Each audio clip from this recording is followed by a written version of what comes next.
Did you have much contact with Dusty Rhodes in those days? Oh yes, Dusty and I had lots and lots of fun together, not just in those days, but all through, up into all the different Watts' territory. Especially, we had a lot of fun in Bill Watts' territory. But Dusty was the dream. He was great. Love Dusty. And I hear there's like an Andre Dusty story that you might have. I've got several Andre Dusty stories. One of the first stories that nobody's heard is, well, that's just Andre. Let me go to the first Andre Dusty story. I'm going to be kind of crude here and tell you the truth, because this is actually the real deal. This is what happened. Dusty's even got this in his book. He's got the characters mixed up a little bit and the timing mixed up, but this was the real deal. So I get a call from Bill Watts. He says, Brian, Dusty's coming in and Andre's coming in, and they both want to ride with you. And I know you got the big blue Continental. They know that. So I had a big baby blue Continental in 1972 that, you know, I had in high school. And it was still running good, except the air conditioning, I mean, the heater didn't work. And we're in Jackson, Mississippi, and it's January. So I'm thinking, wow, what am I going to tell these guys? You know, I got two of the greatest superstars in the world getting ready to ride in my car. Two guys that I really are like my heroes, you know, and I'm not going to have any heater. What do I say? And so we meet at 1 o'clock at the hotel in Jackson, and the sun's shining. It's probably about 40 degrees with no wind. I remember Dusty had a long sleeve West Texas State shirt on, and a t-shirt underneath. Andre had a white t-shirt with a Y of A up, and his buttons were unbuttoned. And so I forgot what I had on, but I felt totally warm. So I wasn't really thinking about it that much. And Dusty goes to me, goes, "Hey, Beep." I said, "Yes, sir, Mr. Yes, sir, Dusty." And your dream, whatever. Trying to be as respectful as I could. And he said, "Listen, I need you to go to the liquor store." I said, "Okay." And he said, "Listen, the giant drinks a lot. You need to get him 2 bottles of Crown Royal. Get him the big ones." I said, "Yes, sir." He says, "Get him a case of Budweiser." And he said, "Get me a case of Lone Star. And you drive and you can have a 6-pack. I said, "Okay, thank you, sir." So he hands me a few $100, and he keeps talking to me. He says, "Don't forget a cooler. Get a cooler." And they said, "Get a little cooler. It might be cold. We may have to pee in the cooler." And he said, "I got a McDonald's cup in my room. I just bring the cup and whatever." And I'm listening to all these things he's throwing at me, but I didn't want to forget. I'm hoping he's not pissing in the cooler with the beer still in it. What liquor to get. So I got all the liquor, loaded it all up, did everything like clockwork. We're leaving at 3 o'clock. It's 220 miles north to Jackson. I mean, from Jackson to Greenville, Mississippi, 220 miles north. So we take off. It's cold. It's getting colder. And I'm got my defroster on. My defroster works. And so the window's clear, and I'm just listening to these guys, and it's great to be a fly on the wall in the car with the American Dream and Dusty Rhodes. I mean, how much better does it get than that? So I'm listening like crazy, and they're laughing, so I'm laughing, and it's a lot of fun, and it's getting a little colder, and I'm waiting for them to tell me to turn the heater on, and they haven't said anything yet. And Dusty's already drinking a half a case of beer. Andre's drinking a half a case of beer and a bottle of Crown Royal, and we're not quite at the building yet. And we finally get to the building, and as their stories were so interesting, the weather changed so dynamically on the way up there. By the time we got there, there was snow on the ground. I mean, it dropped below 0, so there was no more snowing. It was just ice. It was cold. And Dusty says, "Hey, Beat," he says, "listen, make sure that car's hot. We're not going to take a shower tonight because we're on last. We're just going to head out of here, and we're going to hit the road." I said, "Yes, sir, I'll be ready."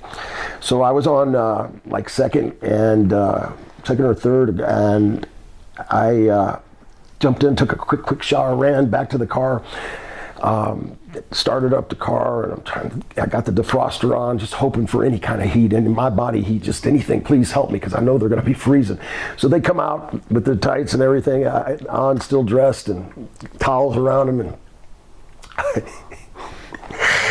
So they jump in the car and they're laughing, sweating. Give me a beer, give me a beer. So Dusty's in the back seat. You know, he's riding in the back seat, right in the middle, and I'm driving, and Andre's right here. If you're looking from the back, so Dusty's right in the middle, and him and the Giant are talking. And what do you think about that? I'm listening. You know, and everybody's now they're starting to pee. We're about 50 miles down the road. That cooler's starting to fill up with pee. I had about, I don't know, 3-4 beers, so finally I peed in the McDonald's cup, and we just passed around this small cooler. And so then the Giant peed in the cup. And he how could the Giant pee in just a cup without overflowing? He was a big cup, but yeah. He did. And so he pees in the cup, and they're throwing beer bottles out the road, and Crown Royal bottle. You know, I know that there was only this much left in the second Crown Royal bottle that Andre had, and we're 50 miles still from Jackson, Mississippi on the way home. And he's going, God damn, people, it's cold in here. And I said, I know, I got the heat on the best I can. I don't know why it's not working so good. And Andre's going, whoa, whoa, whoa, whoa. He's like so full of alcohol that he can't feel anything, but he's laughing. It makes total sense, and it's great. So anyway, we're laughing some more, and Andre's got to pee again, and Dusty grabs the cooler. He's got it on top of his lap, and somebody said something that was really, really funny. And all of a sudden, Andre goes like this and laughs forward, and when he goes backwards, my seat in my Lincoln Continental pops, and it falls back on Dusty, and that cooler busted wide open on his lap, and it's got all that hot urine over his whole body. And he cuts the world's worst promo on me, or the best promo. I mean, he was calling me everything but a man. I mean, he was calling me all kinds of names, saying, God damn, people, you're blackballed, you'll never work again. You just embarrassed the dream in front of the greatest superstar, the two greatest superstars in the wrestling industry. Andre the Giant watched you piss all over me. I can't believe you did that, people. I said, I didn't do it. I didn't do it. And Andre's laughing so hard. So, you know, we get back, and Dusty's mad at me for the next a few days, and we wind up on that tour. A few days later, we're in New Orleans, and we have a day off because we're wrestling in the Superdome the following day. So they want to go to Felix's and eat some oysters and go goof off on Bourbon Street. So we do that, and we ate a lot of oysters and drank a lot of beer at Felix's that day. And the boss, Andre, sees these legs coming out from this place on Bourbon Street. I'm sure a lot of your viewers know what I'm talking about. It's, I guess, a girly bar. And when you go in there, there's a platform, there's a stairs, and then there's a platform like this, and then there's another platform, like a blind platform that you can't see. And you can hear some noise up here as we open the door and start up the stairs. I notice on the platform that there's like a big palm tree, and there's nothing else there, just like a fake palm tree. And just as kind of following the Giant, and I'm in the back, Dusty's right behind the Giant, and the Giant gets up to the platform. He's waiting on Dusty. Dusty gets there. I get there. The Giant's getting ready to take a step to go up the next stairs, and all of a sudden the lights go out. It's completely black. I mean, it is so dark you could not see anything at all. Nothing. And anyway, it's dark, and time keeps going by, and I'm going, gosh darn, and he's going, hold onto your poke. So, you know, he's telling him he thinks we're going to get robbed or something. So apparently there was an electrical outage or something, but while I'm on that platform, I'm thinking, gosh darn, man, I can't hold it anymore. I got to pee, and I grab that palm tree, and I turn around, and so I pee in the palm tree. Figure nobody's going to know what the heck. The lights went out. I didn't want to pee in my pants.